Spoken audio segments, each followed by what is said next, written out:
لالچ بری بلا ہے۔ ایک دفعہ کا ذکر ہے کہ ایک گاؤں میں ایک نوجوان رہتا تھا۔ اس کو سکے جمع کرنے کا بہت شوق تھا۔ اس کے پاس ایک تھیلی ہوتی تھی، وہ اپنے تمام سکے اس تھیلی میں رکھتا تھا۔ وہ ڈر کے مارے کہ کوئی اس کی تھیلی نہ چرا لے، اپنی تھیلی کو ہر وقت اپنے ساتھ رکھتا تھا۔ ایک دن اس کی تھیلی مکمل طور پر بھر چکی تھی۔ اب وہ اپنی تھیلی کی اور بھی زیادہ حفاظت کرنے لگا تھا۔ ایک دن وہ ایک ٹوٹے ہوئے پل کے اوپر سے گزر رہا تھا۔ اس پل کے نیچے سے دریا بہتا تھا۔ اچانک اس بیچارے کا پاؤں پھسل گیا اور وہ اس میں جا گرا۔ وہ بہت مشکل سے وہاں سے نکل کر آ گیا، مگر افسوس کہ وہ اپنے سکوں کی تھیلی وہیں کھو بیٹھا تھا۔ اس نے تھیلی کام رہا۔ آخر اس نے اعلان کروایا کہ جو شخص اس کو سکوں والی تھیلی ڈھونڈ کر لائے گا، وہ اس کو تھیلی میں سے 10 سکے انعام کے طور پر دے دے گا۔ ایک دن اس کے پاس ایک کسان آیا۔ اس کے پاس اس کے اشرفیوں والی تھیلی تھی۔ اس کسان نے وہ تھیلی اس نوجوان کے ہاتھ میں تھما دی۔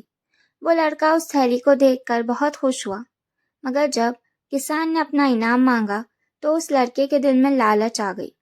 اس نے کہا، تم پہلے سے ہی اس میں سے اپنا انعام چرا چکے ہو۔ اس میں ایک انڈے کی شکل کا موتی تھا جو کہ اب اس میں نہیں ہے۔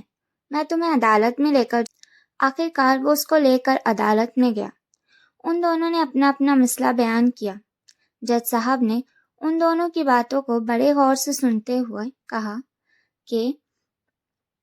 کہ آپ کے خیال میں جس طرح سے یہ تھیلی بھری ہوئی ہے، کیا اس میں اتنی گنجائش ہے کہ اس میں ایک انڈے کی جسامت کا موتی تو کیا اس میں سکہ بھی نہ آ سکے؟ وہاں کے لوگوں نے جواب دیا، نہیں۔ پھر جج صاحب نے اپنا فیصلہ سناتے ہوئے کہا کہ چونکہ اس تھیلی میں سے کسی اور چیز کے اضافے کی گنجائش نہیں، اس لیے یہ تھیلی اس نوجوان کی نہیں ہے، کیونکہ اس نوجوان کے الفاظ کے مطابق اس میں ایک انڈے کے برابر کی جگہ نہیں ہے، اس لیے یہ تھیلی اس نوجوان کی نہیں ہے۔ اور قانون کے مطابق یہ تھیلی جس شخص کو ملی ہے اب اس شخص کی ہی ہے۔ اس لالچی لڑکے نے اپنی صفائی میں بہت کچھ کہا، مگر اس کی کسی نے ایک نہ سنی۔ اس طرح اس کو لالچ کی سزا مل گئی۔ نتیجہ: لالچ بری